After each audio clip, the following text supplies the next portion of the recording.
Antonin, c'est ton moment, c'est ton moment. Pose ta question à Thomas, vas-y, fais-toi plaisir. Alors, Thomas, merci de m'écouter, c'est un honneur, c'est assez fou. Je voulais savoir si tu pouvais, si tu avais le 06 de Elon Musk par hasard. Alors déjà c'est c'est pas un 06, c'est un 01 hein, parce qu'il est aux États-Unis. Bon, et puis alors Elon Musk, ouais, je l'ai déjà croisé une paire de fois et puis pas sûr qu'il ait un portable. Non, je l'ai. Ah. Attends, donc là, si on va dans tes DM Twitter, Ouais, on voit Elon Musk. ah oui, mais il a échangé quelques tweets avec Elon Musk, etc. Bon, ok. Ouais. Mais enfin, je veux dire, il était venu vous voir avant de décoller. Avant de décoller, il est venu nous voir au bureau des astronautes de la NASA. Il nous a fait un petit bœuf bourguignon. un petit PowerPoint plutôt. Ouais, il nous a fait un PowerPoint, etc. D'accord, je me gratte l'épaule, je suis mal à l'aise.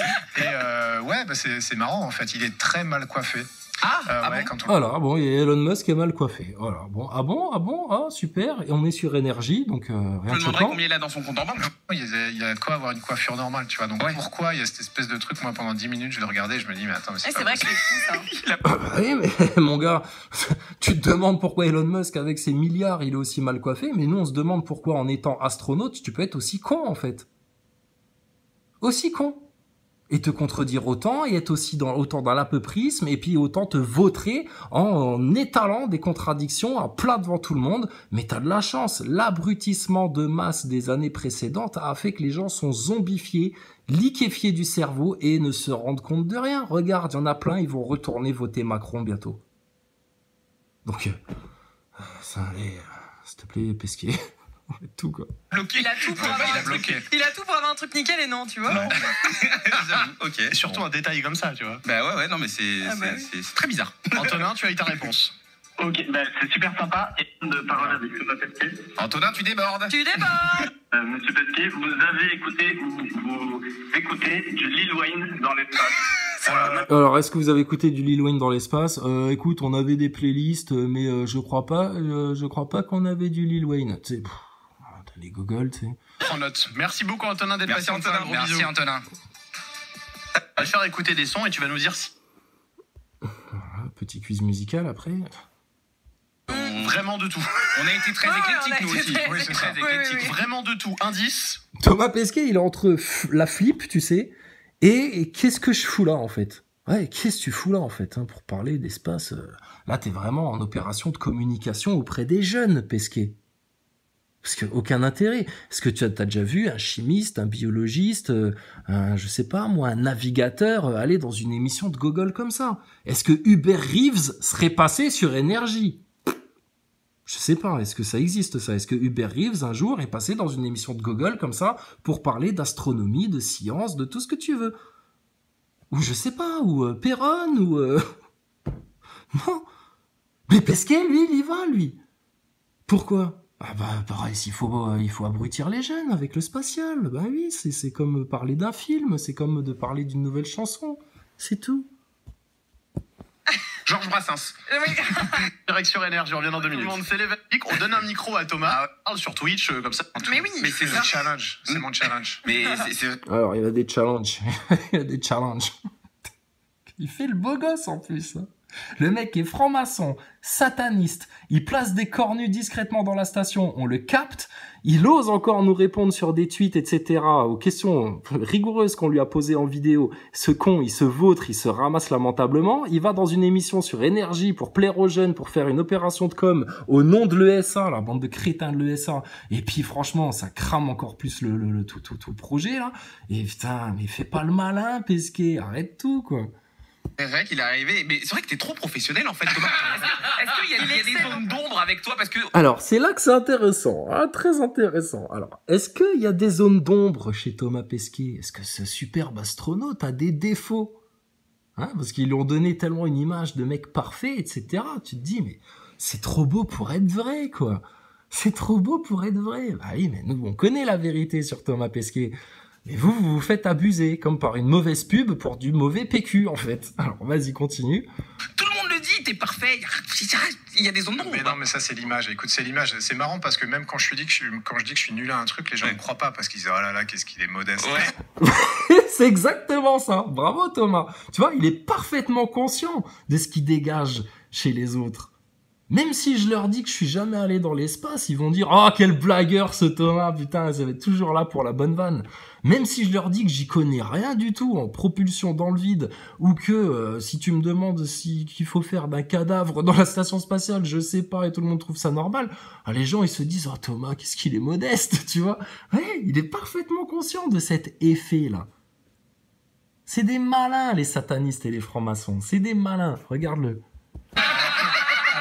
En fait, trop pas, je suis vraiment nul, mais les gens ne me croient pas. Donc après, tu vois, il y a cette image qui se fait. Alors qu'en fait, je suis vraiment nul, mais les gens me croient pas. T'inquiète, Thomas, nous on te croit, nous. Nous on te croit sur parole, sur fait, sur acte, sur rigueur de la science. T'es un nul. Un nul de chez nul. Alors que, en fait, trop pas, je suis vraiment nul, mais trop les gens pas, me croient pas. Trop pas. Après, tu vois, il y a cette image qui se fait. Honnêtement, t'as des... Et honnêtement, il se gratte le nez, hein, parce qu'il est mal à l'aise, hein, ton pesquet, hein. Parce qu'il vous mitonne, hein, depuis le départ, hein, comme tous les putains de mythonautes de la station spatiale, hein, Renoir. Défaut ou pas? Tu Ouais, penses avoir des défauts? Tu sais cuisiner? Un truc où t'es nul, super nul en Thomas. cuisine. Je suis nul en cuisine. Je danse comme une grosse patate. Oui, on a vu ça, Thomas. Hein, pour ceux qui n'ont jamais vu, petit entracte, s'il vous plaît. La pesquet dance. Autrement appelée dans les milieux initiés, une pesquenade. Tu sais pas ce que c'est une pesquenade? Ouais, quand il te dit qu'il est nul en danse, hein, Thomas Pesquet, hein, ah ben je confirme, hein, regarde. Tu peux mettre n'importe quel son.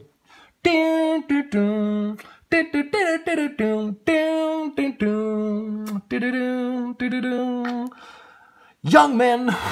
I say young man. I say young man.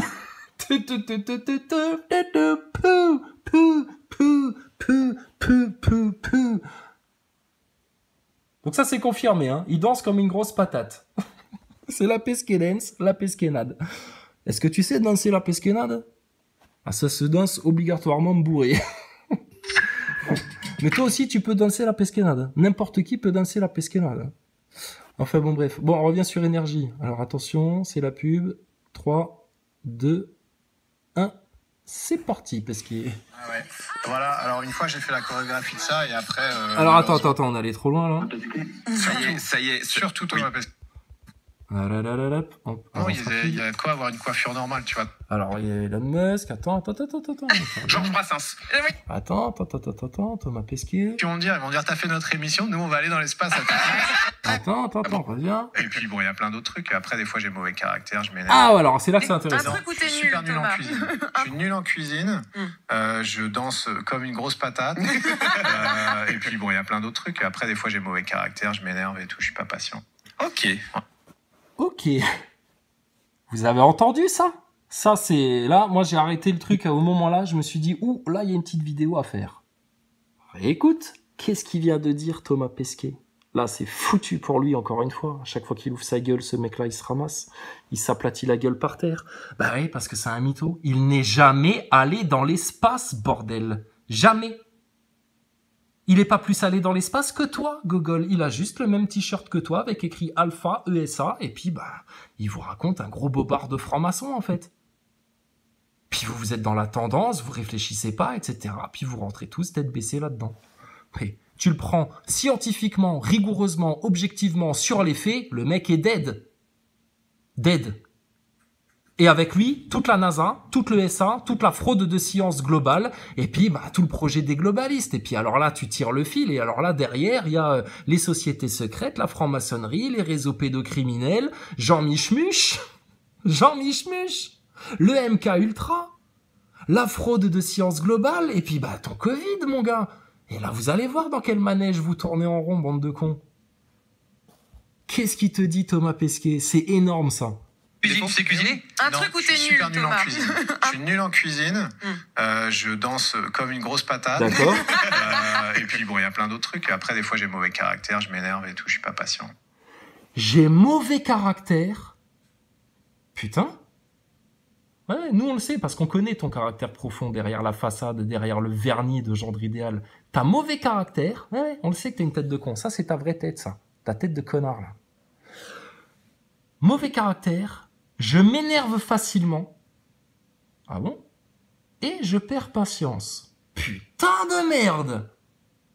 Ah bon, t'es comme ça, toi. Mais c'est bizarre parce que soi-disant pour vous recruter, pour rester 6 mois dans l'espace, etc., soi-disant le profil psychologique est important, faut s'entendre avec tout le monde, faut être quelqu'un de super cool, super patient, etc., de sang-froid, etc. Et là, Thomas Pesquet nous avoue qu'il a mauvais caractère. Et il te dit ça, c'est pour faire bon genre hein, sur Énergie, hein, de nouveau pour faire le mec modeste, hein, pour continuer à travailler sur son image de mec modeste. Ouais, mais bon, je suis nul en danse, puis j'ai mauvais caractère, je m'énerve facilement, je suis pas patient. Comment c'est possible? Comment tu peux être astronaute, qu'on envoie 6 mois dans l'espace, qui prétend vouloir aller sur la Lune ou sur Mars, et donc voilà, et avoir mauvais caractère, perdre patience, et s'énerver facilement? Mais Pesquet, mais tu viens de te parjurer toi-même, crétin, va. Mais il est trop con, votre astronaute à l'ES1. Il va falloir que vous le reformatiez, hein, votre petit produit MK Ultra. Il est trop bête, en fait. Et je suis désolé de pas avoir eu vent de cette petite interview et puis du numéro de téléphone pour t'avoir, parce que mon gars, je t'aurais appelé du plus calmement du monde. J'aurais pris ma petite voix de mec fan d'énergie. Salut Thomas, je suis super content de t'avoir au téléphone. Écoute, je suis un de tes plus grands fans. J'ai suivi toutes tes vidéos. Je suis complètement fan. Thomas Pesquet, j'ai aussi une question très con à te poser en mode Dakedi Full. Thomas, est-ce que tu es prêt? Comment précisément tu te torches le cul en apesanteur? Parce que quand vous levez les fesses, logiquement tout le caca remonte vu que vous faites caca dans des sacs en plastique. Donc comment ça se passe exactement? Tu peux nous préciser les choses s'il te plaît Thomas? En nous faisant des métaphores avec le chocolat si tu veux, peu importe. Mais vas-y, démerde-toi avec ça Thomas. Merci de ta réponse. Et là Thomas il savait que ça venait de chez nous là. Putain, je suis désolé les mecs, putain de pas avoir appelé. Oh là là, Thomas, quand est-ce qu'on peut t'avoir en live pour faire une interview? Les NASA Boys se défilent tous. Pourquoi t'oses pas venir, toi, Thomas Pesquet? On te l'aurait dit, hein, il danse comme une patate. Une grosse patate. Et puis bon, il y a plein d'autres trucs. Après, des fois, j'ai mauvais caractère, je m'énerve et tout, je suis pas patient. Ok, voilà. Tu vois, on apprend des choses. Ouais, on apprend des choses, mais après, il faut réfléchir. Parce que t'apprends des choses, ça te rentre par une oreille, ça ressort par l'autre écouteur. Hein. Mais tu réfléchis, entre les deux, il n'y a pas de cerveau pour réfléchir. Pour traiter l'information, il n'y a pas de disque dur, là. C'est ça le problème, en fait. Et c'est pour ça que vous vous prenez des disquettes, comme vous vous prenez des doses, comme vous vous prenez tout. Ils vous mettent tout ce qu'ils veulent. Sur Twitch, je suis convaincu, tu sais quoi, je te laisse lancer le jingle, je te laisse être animateur sur Énergie. Non, c'est bon, on est au chômage depuis 10 minutes, là. Non, mais attendez, les gars, non, je vais pas vous faire ça. En plus, on est tous bien corporate, on a le maillot. Chacun son truc. Non, mais les mecs là, tu peux leur sortir n'importe quoi, ils éclatent de rire, tu sais. C'est le public encore plus facile que chez Cyril Hanouna. Tu sais, c'est un monde de dingue. Un monde de dingue. Thomas Pesquet leur dit, c'est bien, en plus, on a tous le même t-shirt. C'est génial, t'es génial Thomas, t'es génial. Ah non, je suis pas jaloux. Je me dis, mais où vous allez en fait là? Où vous allez comme ça avec vos rires de hyène, etc. En comprenant rien, en vous amusant, en vous divertissant. Enfin, on vous pose pas la question, on sait où vous allez. C'est lamentable hein, pour vous. Hein. C'est catastrophique, c'est dramatique, c'est infernal. C'est bon. Alors, bon les gars, allez, je veux pas vous prendre votre place d'animateur radio. Hein. Si, il est animateur radio quelque part, t'inquiète pas. Chacun son truc, parce qu'après, je sais ce qu'ils vont me dire. Ils vont dire, t'as fait notre émission, nous on va aller dans l'espace. C'est nul. Hein. C'est nul. Hein. Ah, il est bon. Hein. Ton direct. Dans Énergie Radio Stream. Et ben voilà, tu l'as lancé. Voilà. Non, mais il est très fort, t'as vu, il a anticipé, hein, il est très fort. Qu'est-ce que Thomas Pesquet écoute dans l'espace? C'est la question qu'on s'est posée. On a préparé une playlist. Ouais. Tu vas nous dire? Faut que tu leur dises oui, sinon ils vont être vexés. Hein. Oui, c'est ça. Ah non, on a pris tout et n'importe quoi. Le T'as la gueule qui fait, hein, ton Pesquet. Hein. premier, forcément, on est sur Énergie, fallait le faire. C'est le thème. Soprano. J'ai envie de dire, ouais, on peut. Tu l'as? Ouais, on peut écouter ça dans l'espace, ouais, on peut. Voilà. Tu sais, des conneries comme ça, il est hyper sérieux. Tu viens lui poser des questions de science, etc. Alors là, il fait le clown, tu sais. C'était Thomas Pesquet, le mythonaute. Pourquoi pas, hein. T'as une affinité particulière avec elle. Il a un grand sourire. Ah ouais, il aime bien, hein. C'est qui, c'est Beyoncé? Ah ouais, bah oui, ils sont dans la même secte sataniste. Ah bah oui, Beyoncé, grosse sataniste, complètement possédée, produit du MK Ultra, puis Thomas Pesquet, pareil, ils sont dans la même team. La team Rihanna. Voilà, alors une fois j'ai fait la chorégraphie. Alors, une fois, t'as fait l'erreur de lever ton bras pour te gratter la tête sur le plateau d'énergie, et on a pu remarquer des grosses auréoles sous tes bras, alors que t'as exactement le même t-shirt que quand t'es dans l'espace, Thomas. Alors, moi j'ai une question. Thomas Pesquet, c'est un mec en mode Ménène, Gillette, Jean Michmuche. Sans froid, dans toutes les circonstances. Thomas Pesquet, il est dans une station spatiale où il nous avait confié qu'il fait des fois très très chaud. On l'a jamais vu avec des auréoles sous les bras. Pourtant, il se lave à la lingette dans la station spatiale. Ils ont pas forcément du déo, etc. comme sur Terre et tout, tu sais. Et là, il est sur le plateau d'énergie et il transpire gras comme ça, Thomas Pesquet. Mais t'imagines si tu dois garder ce t-shirt-là pendant une semaine, gros dégueulasse, et que tu te tapes encore 2 heures de sport par jour, en plus, avec le même t-shirt? Putain, mais vous devez puer la mort, en fait. Puis surtout, vous devez pas être à l'aise. Et puis bonjour les bactéries. Alors Thomas, moi j'ai une question. Pourquoi quand tu fais des interviews dans la station ISS où tu as moult activités à faire, plus 2 heures de sport, que t'as mis le même t-shirt pendant 2 jours, etc. Il n'y a pas de traces d'auréole sous tes bras. Et là, tu fais une simple petite interview de questions cons sur énergie. Tu transpires gras comme ça. Ben, je vais te le dire pourquoi. Parce que ton Thomas Pesquet, il a flippé dans cet exercice-là. Il s'est dit, putain de merde, s'il y a des chrysalides post et compagnie, là, ou des putains de platistes qui appellent pour me poser les questions qui fracassent, je vais être dans la merde. Donc Thomas Pesquet, il transpirait déjà avant même d'être arrivé dans les studios. Il angoissait. Par contre, lui, aller faire une sortie extravéhiculaire, etc., là, il n'a pas de problème. Comment c'est possible, ça? Une telle dissonance. Thomas Pesquet transpire gras quand il vient répondre à des questions de Google sur énergie. Par contre, dans la station spatiale, il est en mode Ménène, tout va bien. Merci les effets spéciaux, le deepfake et les trucages d'images accrochés au câble. C'est incroyable. Putain, comment les gens peuvent gober ça encore? Ça, et après, malheureusement, à l'époque des smartphones, tu vois, c'était... Non, mais ça reste chez les amis quand même. Je pense pas qu'elle soit quelque part. Ne commencez pas à chercher ça. On va chercher. C'est de la radio, c'est pas comme s'il y avait 14 caméras dans ce studio. Et donc, non, ça, ouais, carrément, ça c'est... Ouais, tu t'es jamais demandé pourquoi il y avait pas 14 caméras par module dans la station spatiale et qu'ils étaient tous obligés de se filmer, de faire un cadrage avec un projecteur, que c'était autant du cinéma, etc. Normalement, il y a des vidéos, des caméras surveillance, en fait, dans la station spatiale. Mais bon, vous êtes des picousés, vous êtes des teubés, hein, les beaufs, hein. Bon, allez, on revient, on va te le finir, ton Thomas, là. On a fait la moitié, presque, c'est bien.